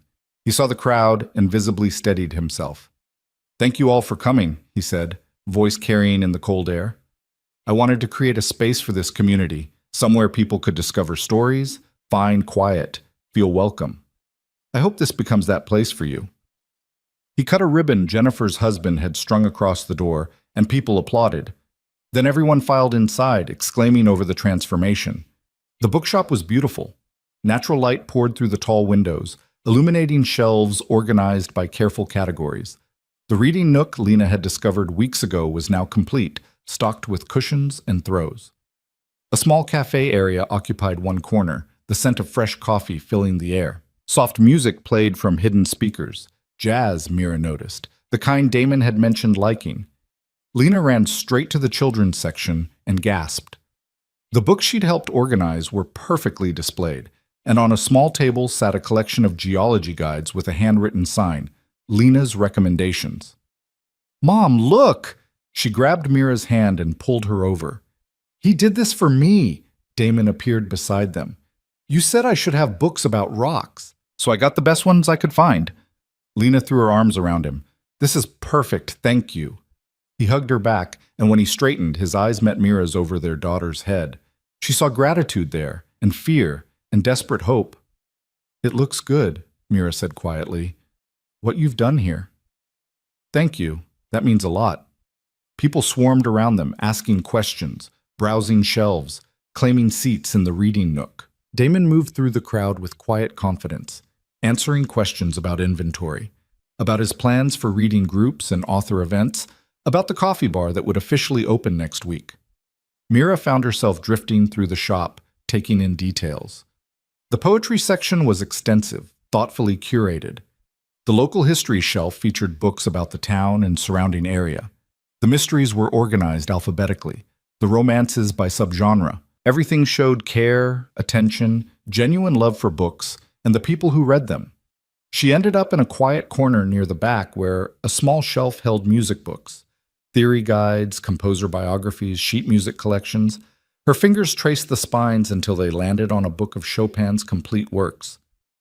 "I wasn't sure if you'd want that section," Damon's voice came from behind her. "But I hoped maybe someday—" "Someday what?" She turned to face him. "Someday you might play again. Not because I asked, because you wanted to." "I played for years, Damon. At home after you left, it was the only thing that made sense when nothing else did. I meant play for joy, not pain." The distinction hit her harder than she expected. "I don't know if I remember how to do that." "Maybe you could learn again." He paused. "The piano upstairs. I had it tuned. Professional came last week. If you ever wanted to use it, you could. No strings attached. Just an offer." Before Mira could respond, Lena appeared with the card she'd made. "I almost forgot. This is for you." Damon took it carefully, read the message, and his composure cracked. Tears slipped down his cheeks as he pulled Lena into another hug. "Thank you, sweetheart. I'm going to keep this forever." "You're crying," Lena observed. "Happy tears. Because this is the best gift anyone's ever given me." They stayed for 2 more hours, watching as the shop filled and emptied and filled again. Mr. Chen bought 3 mystery novels. Mrs. Patterson spent 20 minutes in the poetry section before emerging with an armful of books. Sophie and her family came through, and Sophie dragged Lena off to explore while the adults talked. Jennifer cornered Mira near the coffee bar. "He seems wonderful, and the way he looks at you—" "Don't," Mira said quickly. "I'm just saying it's obvious he adores you. And Lena is so happy." "It's complicated." "The best things usually are." Jennifer squeezed her arm and moved away, leaving Mira alone with her coffee and her tangled thoughts. By 1 o'clock, the crowd had thinned. Lena was curled up in the reading nook with a book about volcanoes, completely absorbed. Damon was helping the last few customers at the register, explaining the loyalty program he'd set up. Mira found herself climbing the stairs to the 2nd floor without fully deciding to. The door to Damon's apartment was open, and she stepped inside. The piano stood in the corner, exactly where it had been, but different now, polished, the keys gleaming white instead of yellowed. She sat on the bench and lifted the lid. The tuning was perfect, each note clear and true. Her hands found the keys almost without thought, and she started to play. Not Chopin this time, something simpler. Eric Satie's Gymnopédie No. 1. Gentle, melancholy, honest. She didn't hear Damon come up the stairs, didn't know he was there until the piece ended, and she looked up to find him standing in the doorway. "I'm sorry," she said. "I shouldn't have come up without asking." "You can come up whenever you want. I meant what I said. The piano is yours to use." She stood, suddenly aware of how intimate this felt. The 2 of them alone in his space, the piano between them like a confession. "Why did you tune it?" she asked. "You don't play." "Because you do, because I wanted there to be music here." He stepped into the room. "Because I've spent 10 years in silence, and I thought maybe, if you ever wanted to, this could be a place where you found sound again." "You can't do this," Mira whispered. "Do what?" "Say things like that. Offer me things I didn't ask for. Try to give me back what you took. I'm not trying to give it back. I know I can't. I'm just... He ran a hand through his hair, frustrated. I'm trying to build something new, something better. And if that includes a space where you feel safe enough to play, then that's what I want to build. Why? The word came out raw. Why does it matter to you if I play or not? Because music was who you were. It was the first thing I loved about you, the way you'd lose yourself in it, the way nothing else existed when you were playing. And I took that from you. I made it painful. So if I can give you back even a fraction of that joy, I will. Mira's eyes burned with tears she refused to let fall. You can't fix this with a piano, Damon. You can't fix any of it. I know, but I can try to create spaces where healing is possible. Even if you never forgive me, even if we never... He stopped. Even if all I ever am to you is Lena's father, I still want you to have this. The tears spilled over despite her best efforts. Damon took a step forward, then stopped himself, hands clenching at his sides. Is it okay if I... No, she said, wiping her eyes roughly. You can't hug me. You can't comfort me. You lost that right. Okay, I'm sorry. They stood in his empty apartment with a piano between them and 10 years of damage neither of them knew how to repair. Below, Mira heard Lena's laugh, bright and untroubled, and it steadied her. I should go check on Lena. Of course. She walked past him to the door, then stopped. The bookshop is good, Damon. You should be proud. Thank you. And the piano. Thank you for that too, even if I don't know what to do with it yet. She left him there and went downstairs to find her daughter, who looked up from her book with a knowing smile. Did you play the piano? How did you know? I heard it. It was pretty. Ready to go home, Bug? Can we come back tomorrow? Mira looked around the bookshop, at the careful order, the warm light, the way Damon had built something clean and good from nothing. Then she looked at Lena's hopeful face. Yeah, we can come back. They left as the winter afternoon faded into evening, and Mira didn't look back to see if Damon was watching them go. But she knew he was, could feel his gaze like a weight between her shoulder blades, heavy with everything unsaid. That night, Lena fell asleep early, exhausted from the excitement. Mira poured herself a glass of wine and sat at the kitchen table with her phone, staring at the last message Damon had sent. She typed and deleted a dozen responses before finally settling on something simple. The piano sounds beautiful. Thank you for taking care of it. His response came almost immediately. It was waiting for you. Everything I have is waiting for you. Mira closed her eyes, pressed the phone to her chest, and let herself feel the full weight of what she was trying to do. She was trying to forgive a man who destroyed her, trying to build a future from the shattered pieces of the past, trying to be brave enough to let herself hope again. And she didn't know if she could do any of it. But tomorrow, she'd go back to the bookshop. She'd let Lena browse the children's section and ask Damon questions about the geology books. She'd maybe, possibly, climb those stairs again and play something on the tuned piano. And slowly, carefully, one impossible day at a time, she'd find out if broken things could truly be made whole. They did go back the next day, and the day after that.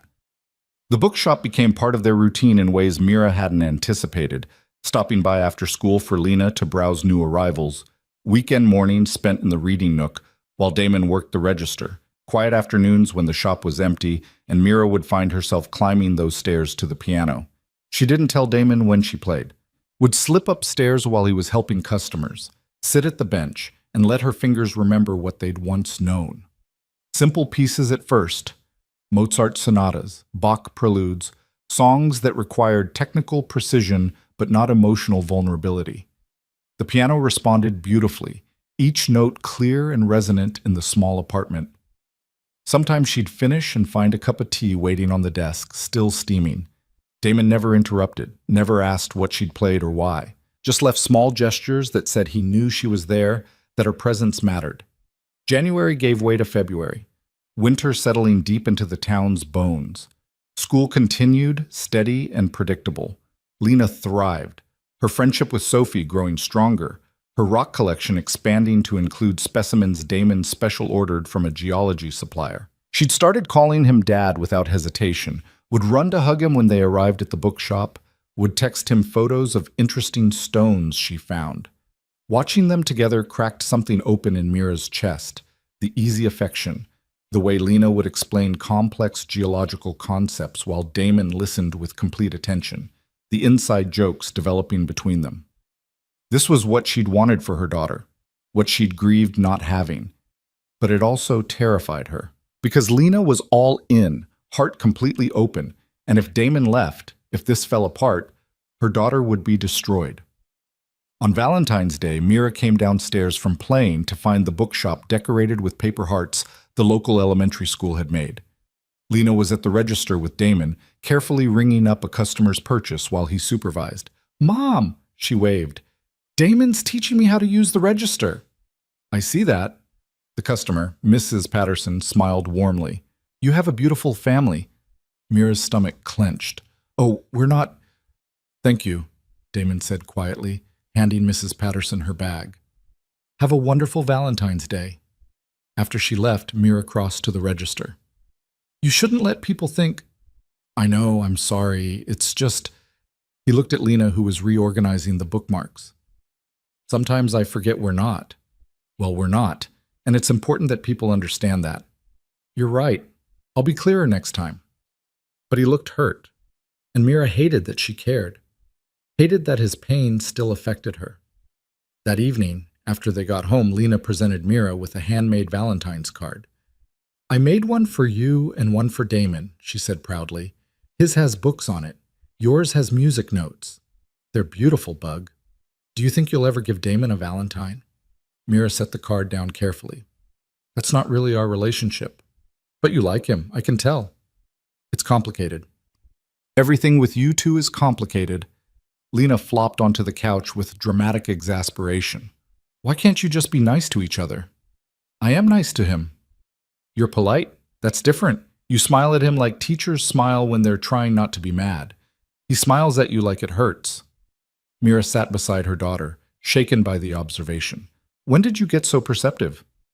"I notice things, like how you play piano more now, and how Damon keeps books about teaching music behind the register, even though they're not for sale, and how you both look sad when you think no one's watching." "Bug, I'm not saying you have to love him again, but maybe you could be friends. Real friends, not just people who are nice because of me." Mira pulled Lena close. "I'm trying. I promise I'm trying." "I know. You're both trying really hard. Maybe that's the problem." The next morning, Mira arrived at school to find a small package on her desk. Inside was a book, The Complete Chopin Nocturnes, Professional Edition, leather-bound. A note in Damon's handwriting read, "In case you want sheet music that isn't falling apart, no expectations. D." She ran her fingers over the cover, throat tight. The edition was expensive, chosen with clear knowledge of what a serious pianist would want. He must have special ordered it. At lunch, she texted him, "You didn't have to do this." "I wanted to." "Happy Valentine's Day." "Damon, I know. No expectations. I just thought you should have good sheet music. That's all." She wanted to be angry at the gesture, at the way it blurred lines she was trying to keep clear. But when she opened the book that evening and saw the crisp, unmarked pages, the careful notation, she felt only gratitude. The following Saturday, the bookshop was hosting its first author event, a local mystery writer reading from her new novel. Lena had insisted they go, and Mira had reluctantly agreed. The shop was packed when they arrived, every seat taken, people standing along the walls. Damon had set up a small podium near the window. He looked nervous as he welcomed everyone, thanking them for coming, introducing the author with genuine enthusiasm. The reading went well, the Q&A after even better. When it ended, people lingered to buy signed copies, to chat, to explore the shop. Mira helped Lena pick out a new book, then found herself in the poetry section, pulling a Mary Oliver collection from the shelf. She was reading Wild Geese when she heard raised voices from the front of the shop. "I'm telling you, I know who you are."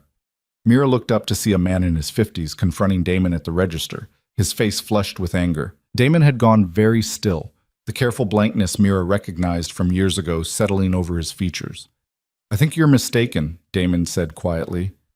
"I'm not mistaken. Varga. I worked construction in the city 15 years ago. I knew your father, knew what kind of man he was." The shop had gone quiet, everyone watching. Lena stood frozen by the children's section, eyes wide. "My father's been dead for over a decade," Damon said, voice level. "I'm not him." "No, but you're his son." Apple doesn't fall far from the tree, does it? What are you really doing here? This bookshop some kind of front? Mira moved before she fully decided to, crossing the shop to stand beside Damon. "I think you should leave." The man looked at her, surprised. "Lady, you don't know who you're defending." "I know exactly who I'm defending, and I'm asking you to leave his shop." "You one of his girls? He paying you to—" "I'm the mother of his child," Mira said, voice hard as steel. "And if you don't leave right now, I'm calling the police." The man's eyes darted between them, clearly recalculating. Then he scoffed. "Whatever. Just don't say I didn't warn you when this place goes under investigation." He stormed out, and the shop slowly came back to life. Awkward murmurs, uncertain glances at Damon. The author looked stricken, unsure whether to stay or go. Damon took a breath, then addressed the room. "I apologize for that disruption. My father was involved in illegal activities when I was young. I left that life over 15 years ago and have worked hard to build something different. If anyone has concerns, I'm happy to discuss them privately. Otherwise, I hope you'll judge this shop by what it is, not by my last name." It was a good response, honest, direct, not defensive. A few people nodded. Others still looked uncertain. Slowly, the event wound down, people buying their books and leaving with polite goodbyes that felt more cautious than they had an hour ago. When the last customer left, Damon locked the door and leaned against it, exhaustion written across his face. Mira realized Lena was crying quietly in the corner. "Bug, it's okay," Mira said, going to her. "That man was mean. He said bad things about Dad." Damon crossed to them immediately. "Hey, kiddo, I'm okay. He was just confused about who I am." "But he said your father was bad. Is that true?" Damon knelt down to her level. "Yes, my father did bad things. I grew up in that world. But I left it because I knew it was wrong. That's why it took me so long to come back. I had to make sure none of that could touch you or your mom." "But he called this shop a front. What's a front?" "It's when people pretend something is legitimate to hide illegal activity. But this shop is real. Everything here is real." Lena looked at him seriously. "Promise?" "I promise. On everything I love, this is exactly what it looks like, a bookshop. Nothing more." She seemed satisfied by that, but her eyes were still red.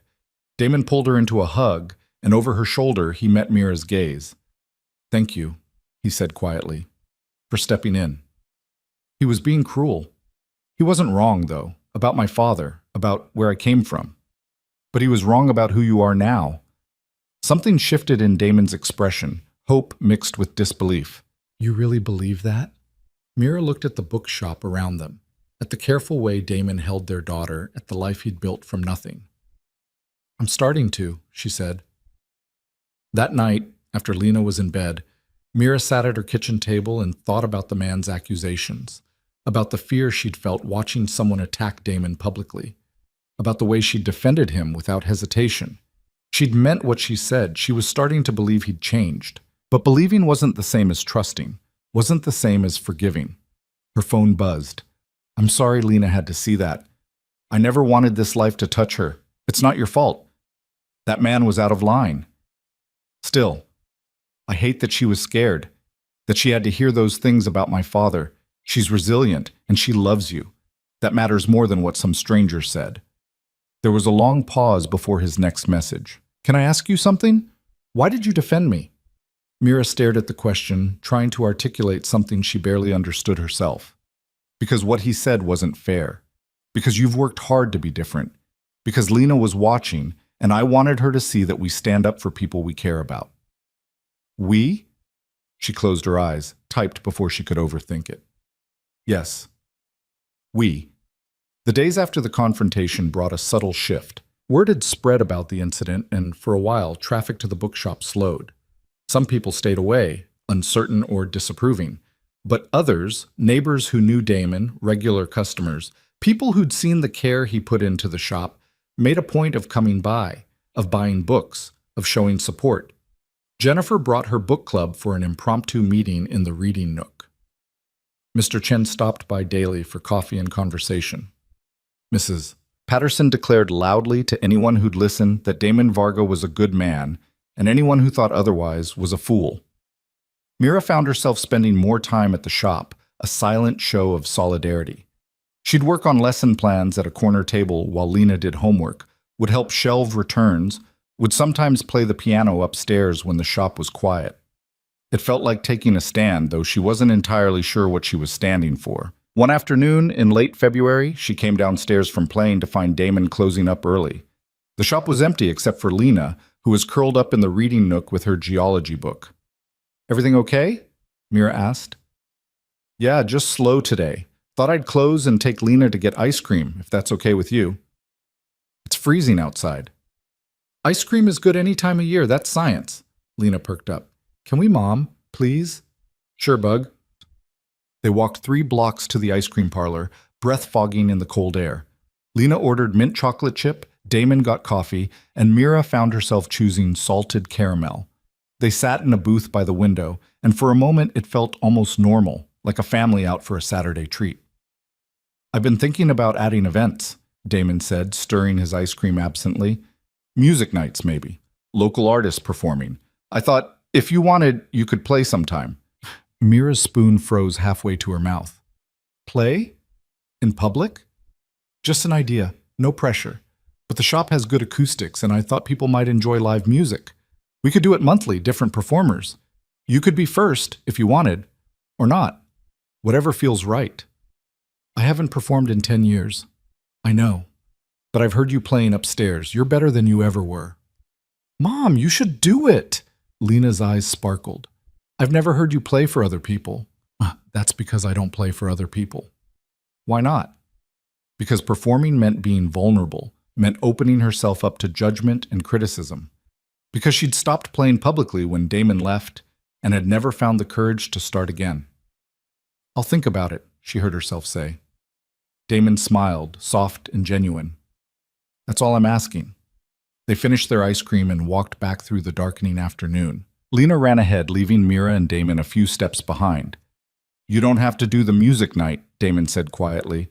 "I meant it. No pressure." "I know, but maybe—" She paused, choosing words carefully. "Maybe it would be good for me, to play for joy again, like you said." "Only if you want to." "I want to think about it." They walked in silence for a moment, then Damon spoke again.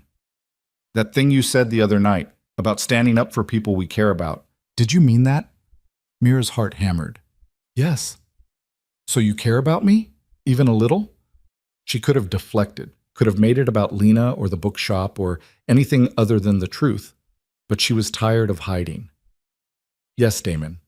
I care about you. I'm still angry, and I'm still scared, and I don't know if I'll ever fully trust you again. But I care." He stopped walking, and she stopped too. They stood on the sidewalk while Lena played in a snow pile ahead, and Damon looked at her like she'd given him something precious. "That's more than I deserve," he said, voice rough. "Probably. But it's what you've got." He reached out like he might touch her hand, then stopped himself. Is it okay if I hope? That someday you might—" "Don't," Mira said, not unkindly. "Don't hope for more than this. Not yet." "Okay, I'm sorry. Stop apologizing. Just keep showing up. That's what matters." They started walking again, and Mira felt lighter somehow, like naming the truth had released pressure she hadn't known she was carrying. She cared about Damon. It didn't fix the past, didn't guarantee the future, but it was real and honest, and maybe that was enough for now. March arrived with the first hints of spring, longer days, melting snow, mud season in full force. The bookshop had weathered the storm of negative attention and come through steadier, its customer base loyal and growing. Damon started the reading programs he'd planned: children's story time on Saturday mornings, a book club for adults on Thursday evenings. Mira found herself saying yes to the music night. The first one was scheduled for mid-March, and terror gripped her as the date approached. She practiced obsessively, running through pieces until her fingers ached, second-guessing every choice. The night of the performance, she almost canceled 3 times. But Lena was so excited, had invited Sophie and her family, had told her whole class her mom was performing. So Mira put on a simple black dress, applied minimal makeup, and let Damon drive them to the bookshop, even though it was only 4 blocks because she was shaking too hard to walk steadily. The shop had been transformed, chairs arranged in rows facing the piano, which had been moved downstairs for the occasion. String lights draped from the ceiling, the coffee bar was set up with refreshments. And people. So many people. Every seat was filled, neighbors and strangers and familiar faces all turned expectantly toward the piano. "I can't do this," Mira whispered to Damon as they stood in the small office. "Yes, you can. There are too many people. I'm going to freeze up. I'm going to—" "Mira." He took her hands, and she was too panicked to pull away. "You are the most talented pianist I've ever heard. You can do this. And if you freeze, if you need to stop, everyone here will understand. They're not here to judge. They're here because they want to support you." "How do you know that?" "Because I told them. When people bought tickets, I explained that you hadn't performed in years, that this was a big step. They're on your side." She looked at their joined hands, at the steadiness in his grip. "You told people that? I want you to succeed, whatever that looks like for you." Jennifer appeared in the doorway.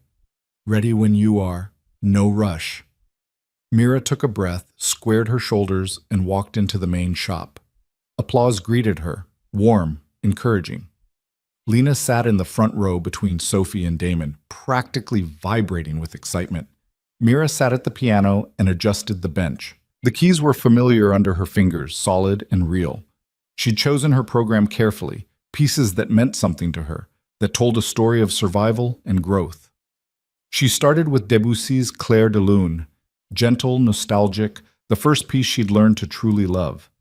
Then Rachmaninoff's Prelude in G minor, darker, more turbulent, representing the years of struggle. Finally, she played Gershwin's Rhapsody in Blue, joy and sorrow intertwined, complex and beautiful and utterly American. She lost herself in the music, forgot about the audience, forgot about everything except the conversation between her hands and the piano. When the final notes faded, there was a moment of perfect silence. Then the room erupted in applause. People stood, cheering. Lena's face was streaked with tears. And Damon was looking at her like she'd hung the moon. Mira stood on shaking legs and bowed. The applause continued, overwhelming and wonderful. She'd done it. She'd played for people again. And it hadn't destroyed her. It had freed her. Afterward, people crowded around to thank her, to tell her how beautiful the music was, to ask when she'd perform again. Jennifer hugged her fiercely. Mrs. Patterson declared it the best evening she'd had in years. Lena attached herself to Mira's side and wouldn't let go. When the shop finally emptied and it was just the 3 of them, Lena yawned hugely. "That was the best night ever," she said. "You were amazing, Mom."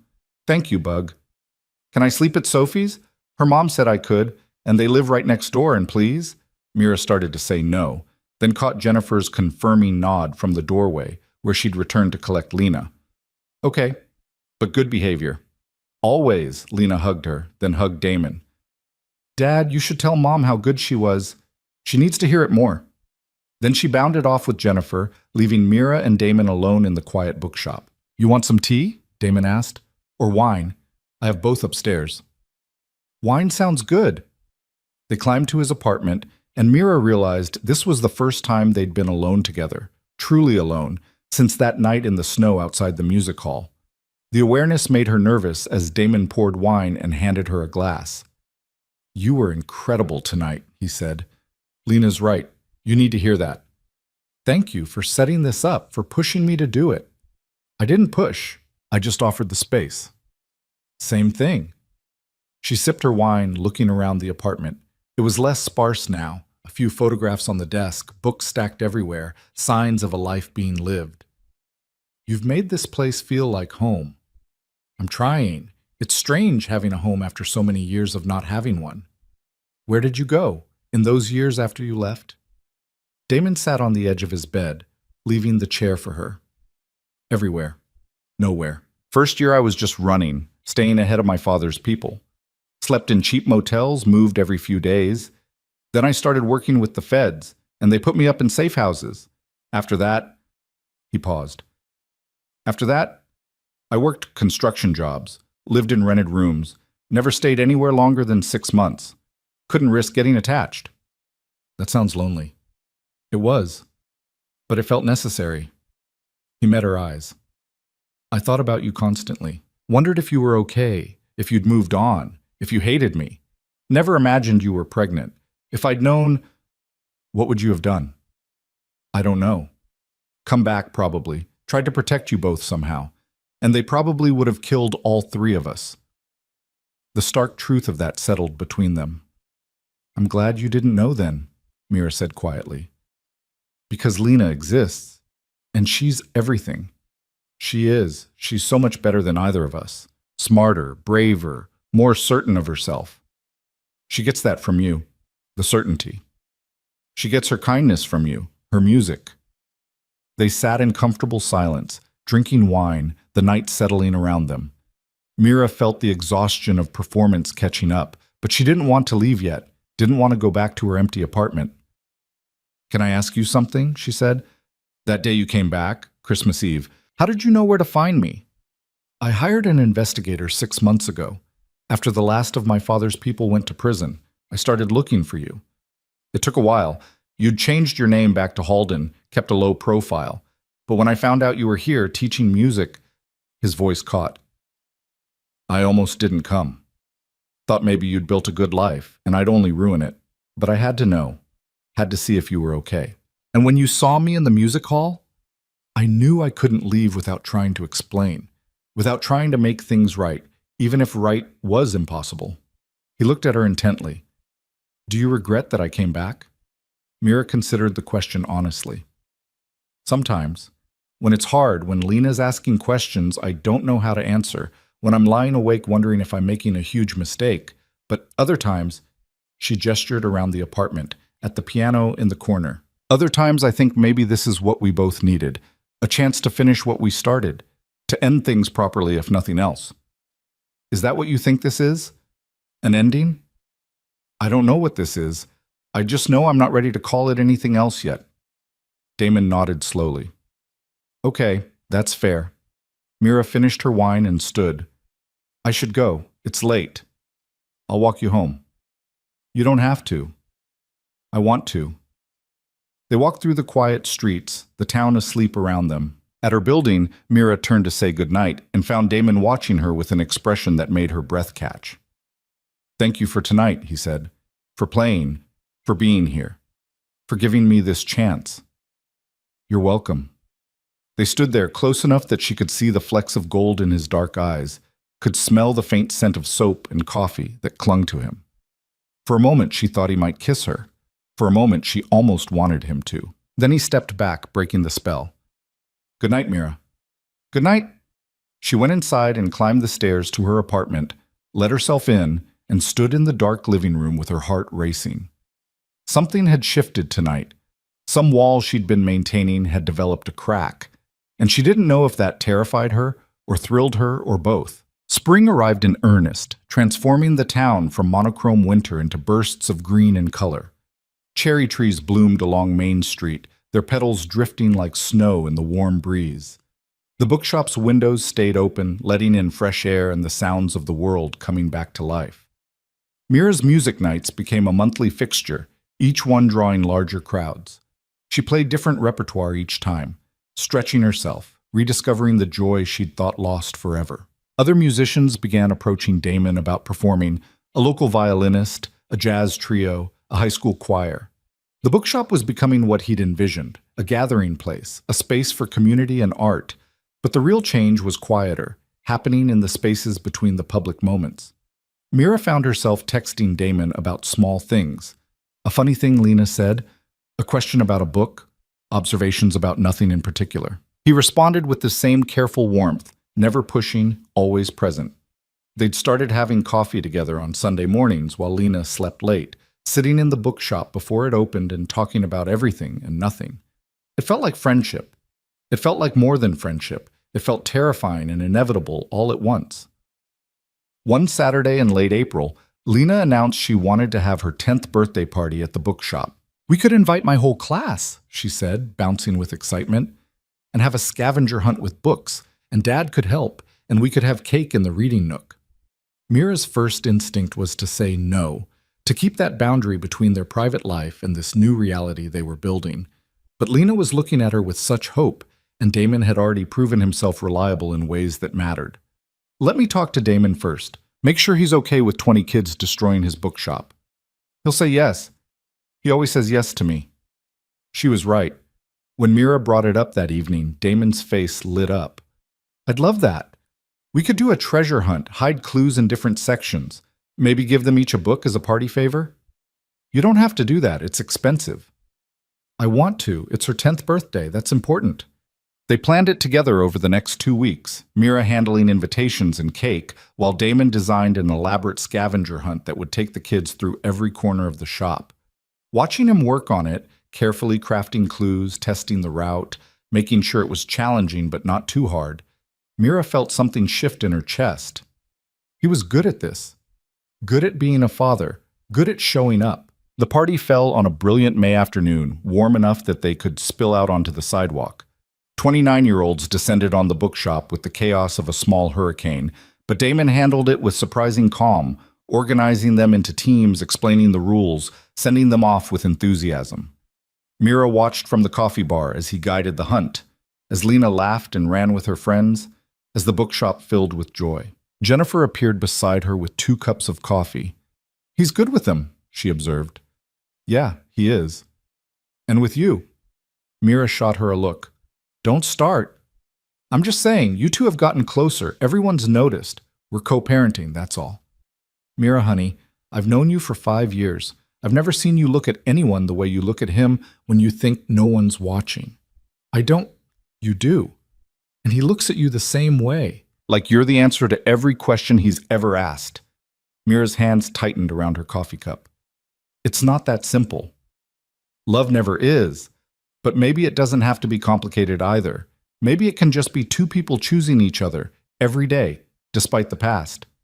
Before Mira could respond, a cheer went up from the children's section. The scavenger hunt was complete, Lena's team victorious. Damon presented them with small medals he'd made from cardboard and ribbon, and every child received a wrapped book chosen specifically for their interests. When the party wound down and parents came to collect Sugar Rush children, Lena hugged Damon so hard he stumbled. Best birthday ever, she declared. Thank you, Dad. Anything for you, kiddo. After the last guest left, the 3 of them surveyed the wreckage. Books scattered everywhere, crumbs on every surface, paper decorations wilting in the corners. I'll clean up, Damon said. You 2 should go home and relax. We'll help, Mira said. It'll go faster with 3. They worked together, restoring order, and Mira found herself humming as she shelved books. Lena was sprawled in the reading nook, exhausted but happy, showing Damon each gift she'd received with detailed commentary.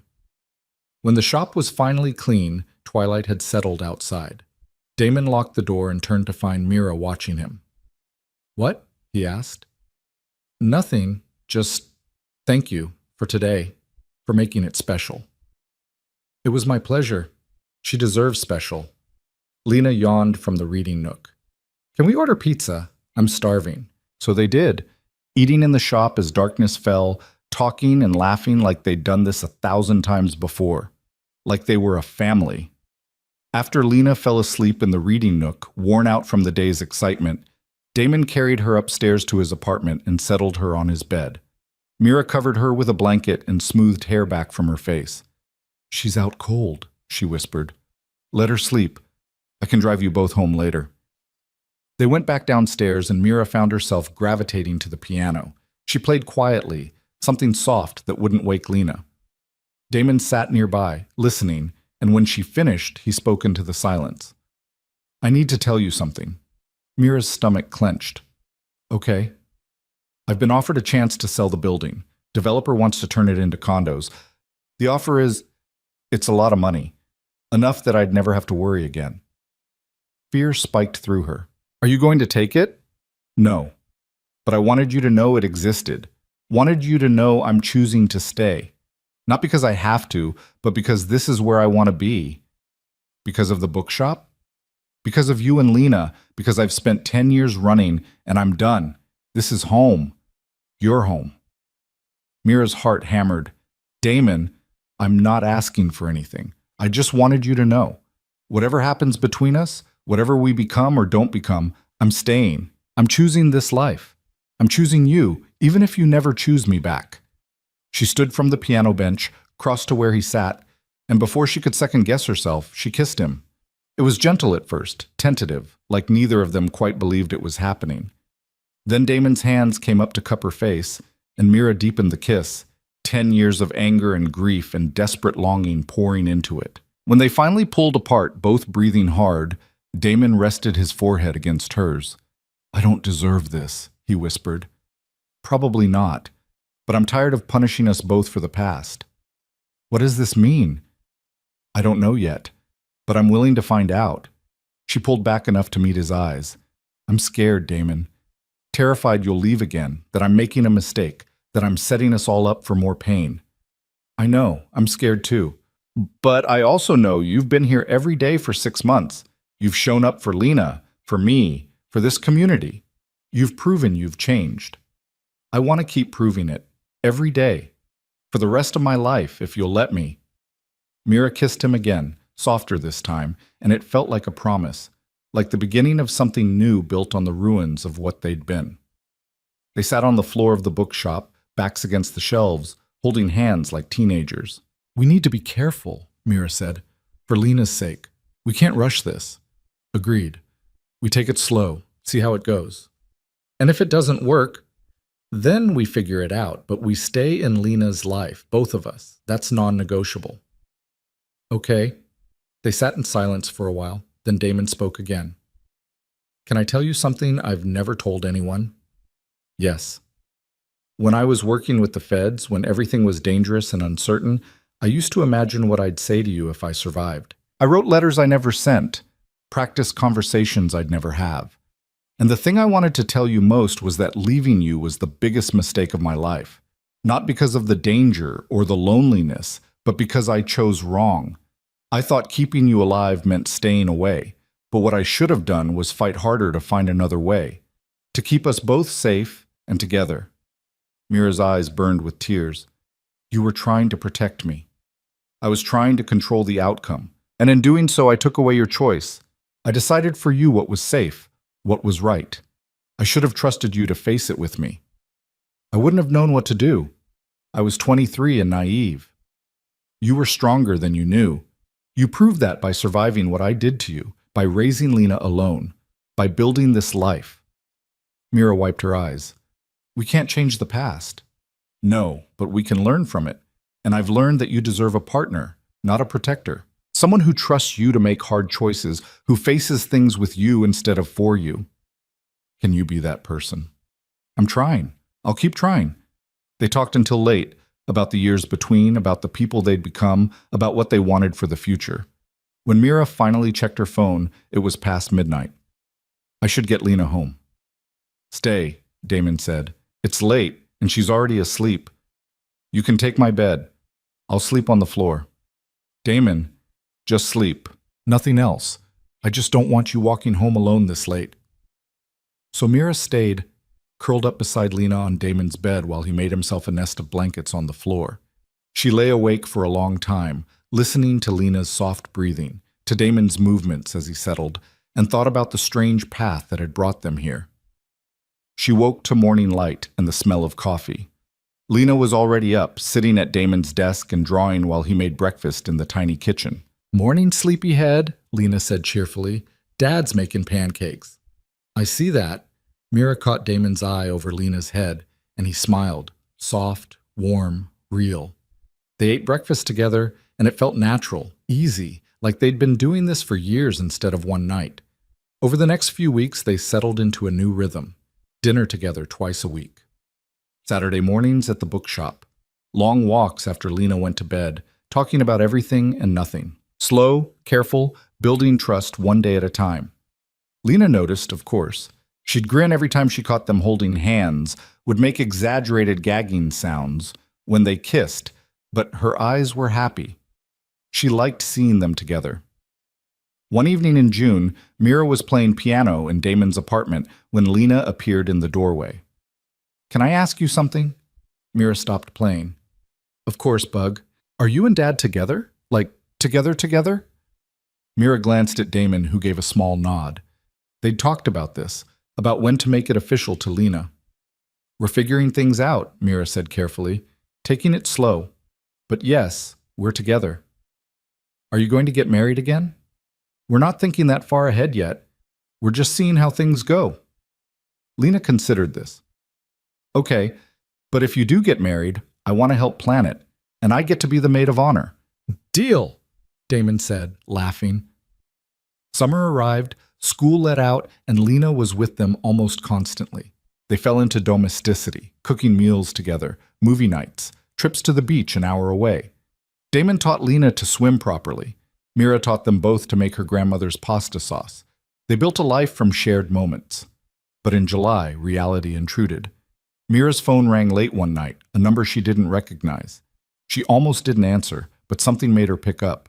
Miss Halden? This is Detective Morrison with the state police. I'm calling about Damon Varga. Her blood went cold. What about him? We need to ask him some questions about his father's former associates. There's been activity suggesting someone's trying to rebuild the network. We need Mr. Varga's cooperation. He's been out of that life for years. We know. That's not what this is about. We just need his insight. Can you have him contact me? After she hung up, Mira sat in her dark apartment, fear coiling in her stomach. This was what she'd been afraid of, that the past would come back, that danger would find them despite everything. She called Damon immediately. We need to talk. He came over within 20 minutes, and she told him about the call. She watched his face go carefully blank, the old defenses rising. It's probably nothing, he said. Just routine questions. Or it's not, or they're rebuilding and you're in danger again. Mira, don't minimize this. If there's any chance, then I'll handle it, the same way I handled it before. I'll cooperate, I'll help them, and I'll make sure it doesn't touch you or Lena. That's exactly what you did last time, and it destroyed us. Her voice was too loud. She lowered it, aware of Lena sleeping in the next room. I can't go through that again, she said, quieter but no less intense. I can't watch you disappear into something dangerous while I wait and worry. So, what do you want me to do? Ignore it? Let them rebuild? I want you to include me, to let me help decide what we do. Together. Damon looked at her for a long moment, then nodded slowly. Okay, you're right. We're partners. We decide together. Thank you. He called the detective back that night, on speaker, so Mira could hear. The questions were straightforward. What did he know about certain individuals? Had anyone contacted him recently? Did he have any insight into operations? Damon answered honestly, provided what information he could, and when asked if he'd testify if needed, he said yes, but only under protection for his family. We can arrange that, Detective Morrison said, but it may not be necessary. We're gathering evidence. This is just preliminary. After he hung up, Damon pulled Mira close. I'm sorry, I thought this was over. Maybe it is. Maybe they just needed to ask questions. And if it's not, then we face it. Together. Like you said, partners. The weeks that followed were tense. Damon heard nothing more from the police, but the shadow of the call lingered. Mira found herself watching for threats that didn't materialize, jumping at unexpected sounds. Lena sensed the tension and grew quieter, more watchful. Finally, in early August, Detective Morrison called again. We made arrests. 4 people trying to restart operations. Your testimony won't be needed. We had enough evidence without it. You're clear. The relief was overwhelming. Mira cried when Damon told her, all the fear and stress of the past month pouring out. He held her while she shook, whispering reassurances. It's over, he said. Really over this time. How do you know? Because they got everyone. The detective confirmed it. There's no one left to rebuild. My father's legacy is finally dead. That night, they told Lena together. She listened seriously, asked careful questions, then hugged them both. I'm glad you're safe, she said simply. The summer wound down, school approaching. On the last weekend before classes started, Damon proposed something unexpected. I want to take you both somewhere. A trip. Just us. Where? Lena asked. There's a cabin in the mountains about 3 hours from here, near a lake. I thought we could spend a long weekend, hike, swim, just be together. Mira felt herself tense. old instincts screaming that leaving was dangerous, that safety meant staying put. But she looked at Damon's hopeful face, at Lena's excitement, and made herself breathe through the fear. Okay, let's do it.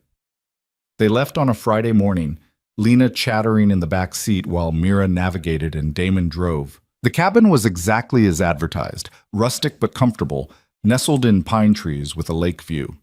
They spent the weekend hiking trails, swimming in the cold lake water, cooking over a fire pit. On their last evening, they sat by the water watching sunset paint the sky in shades of orange and pink. Lena was skipping stones, leaving Mira and Damon on the shore. "This was good," Mira said. "I'm glad we came." "Me too." Damon took her hand. "I've been thinking about something." What? Moving. Not away, he added quickly, seeing her expression. Just, your apartment is small, and mine is basically one room above the shop. I thought maybe we could find a house. Something with space for all of us. Mira's heart raced. That's a big step. I know, and if you're not ready, I didn't say I wasn't ready. I'm just... She paused, choosing words carefully. I want to make sure we're doing this for the right reasons. Not just because it's convenient or because of Lena. I'm doing this because I love you, because I want to build a life with you, because every morning I wake up and choose you, and I want to keep choosing you in bigger and bigger ways. Tears pricked her eyes. I love you too. I have for a while. I was scared to say it. And now? Now I'm still scared. But I'm more scared of not trying. He kissed her as the sun sank below the mountains, and Lena whooped from the water's edge. Finally. Does this mean we're getting a house? They laughed, and Mira called back, Maybe, Bug, we'll see. But she knew the answer was yes, knew that she was ready to take this leap, to build something permanent with Damon. They found a house in September, a small 2-story with a yard, 3 bedrooms, and a sunroom perfect for a piano. The mortgage was more than Mira's rent, but with both their incomes combined, it was manageable. They moved in October, Lena claiming the biggest bedroom and immediately decorating it with her rock collection. On their first night in the house, after Lena was asleep, Mira and Damon stood in the empty living room surrounded by boxes. We really did this, she said. We really did. Are you scared? Terrified, but in a good way. She knew what he meant. This was vulnerability, commitment, trust, everything she'd sworn she'd never risk again. And yet here she was, choosing it anyway. Winter came again, bringing them full circle to the anniversary of Damon's return. On Christmas Eve, they went to the same music hall where it had all begun. The same string quartet played, the same candles flickered, but everything was different now. They sat together this time, Mira, Damon, and Lena, a family in truth, not just an aspiration. When the music ended, they walked out into the snow, and Damon stopped on the steps where he'd first asked for 5 minutes. You know what I'm grateful for? He said. What? That you said yes that night. That you gave me a chance when you had every reason not to. I'm grateful too, for all of it, even the hard parts. Lena tugged on both their hands. Can we go home now? I want hot chocolate. They walked home through the quiet streets, Lena between them, and Mira thought about the journey that had brought them here. The pain and the healing, the fear and the courage, the ending that had become a beginning. That night, after Lena went to bed, Damon pulled a small box from his pocket. I was going to wait, he said. Make it a big gesture, plan something elaborate, but I don't want to wait anymore. He opened the box to reveal a simple gold band with a small diamond. Mira Halden, will you marry me? Not to fix the past or because we have a daughter, but because I love you and I want to spend the rest of my life choosing you. Mira looked at the ring, at his face, at the life they'd built together from broken pieces. Yes, she said. Yes, I'll marry you. He slipped the ring on her finger, and they kissed in the living room of their home, snow falling outside, their daughter safe upstairs. It wasn't the fairy tale ending Mira had once dreamed of as a young woman. It was better, real and hard-won, and built on honest foundation. They married the following spring in the bookshop, surrounded by books and friends and the community they'd built. Lena was the maid of honor, exactly as she'd demanded, wearing a dress she'd picked out herself and carrying a bouquet of wildflowers. Jennifer cried through the whole ceremony, Mrs. Patterson declared it the most beautiful wedding she'd ever attended. Mira wore a simple white dress and played piano before the ceremony. Not the pieces from her recitals, but something she'd composed herself, a song about finding your way home. Damon cried watching her play, and when they exchanged vows, his voice shook with emotion. "I promise to show up," he said, "every day, every moment you need me. I promise to choose you, to trust you, to build this life with you as partners. I promise to love Lena as the gift she is. And I promise that wherever you are is home." Mira's vows were simpler.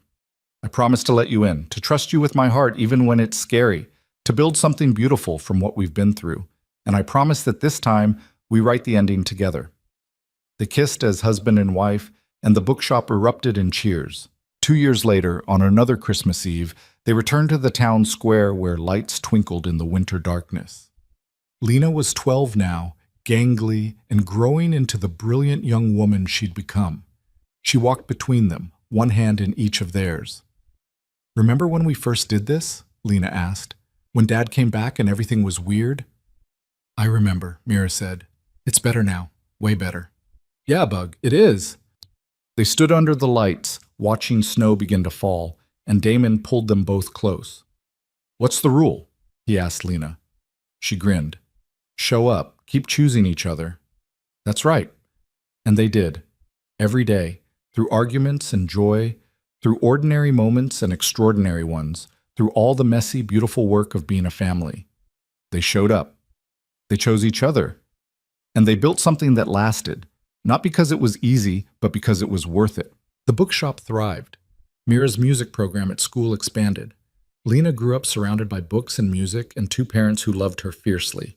And on quiet evenings, Mira would play piano in their sunroom while Damon and Lena listened, and she'd feel grateful for the impossible journey that had brought them here. From broken to whole, from pain to healing, from a cold Christmas Eve reunion to a life full of warmth and love and second chances. The past couldn't be erased. The years lost couldn't be recovered. But they'd found something better than erasing the past. They'd learned to build a future that honored it without being defined by it. And in the end, that was enough, more than enough. It was everything.